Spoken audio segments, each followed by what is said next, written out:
All right, now I could go all the way down to the turkey. You see there's a little bit of a gap. And I could just make these longer, but it kind of looks tacky, so instead I'm going to add another row.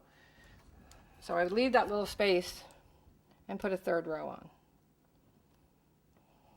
And am I going to make that orange, or am I going to make it yellow, or am I going to make it brown? No guesses? I'm waiting for the audience to respond. I would say orange. Okay, no. Okay. We're going to make it yellow. It really doesn't matter. But again, if you made it orange, it gives more that rainbow look. So I'm just going to fill it in with the yellow.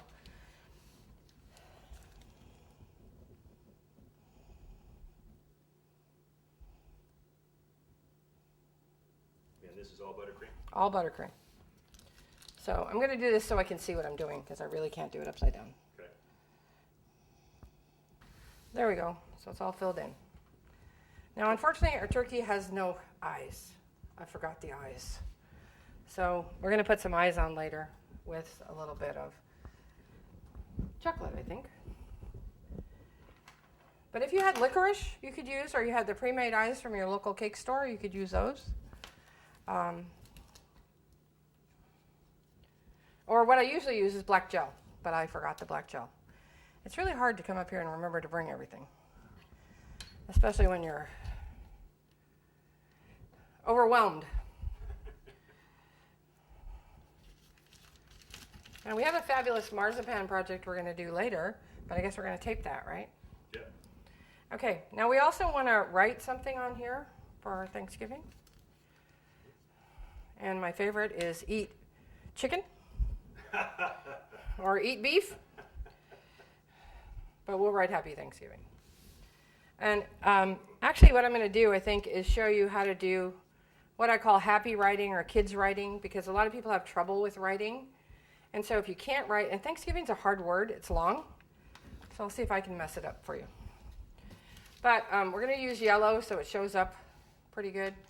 And what you do basically is do crooked letters on purpose.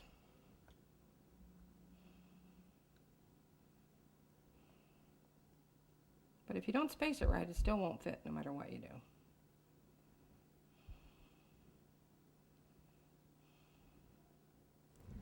So see what I mean by crooked letters? And we're going to go back and jazz up those letters so they look fancier. Does anybody know how to spell Thanksgiving? Try to spell things right when you do a cake. I, being a professional, would never spell something wrong. Oh, no. Except on my own grandmother's birthday cake. Oh. Oops. I wrote Happy Birthday.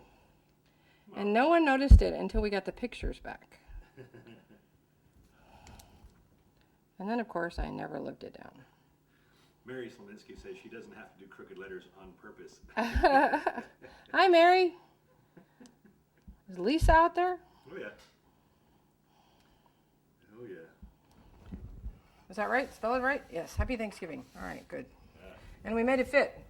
Now, see, even if I had to, I could have crowded that together a little bit. But now that you've got the letters on there, go back and put like a dot at the tops and bottoms of all the letters. It takes an extra minute, but then it really makes it look like you meant to do that and not being crooked.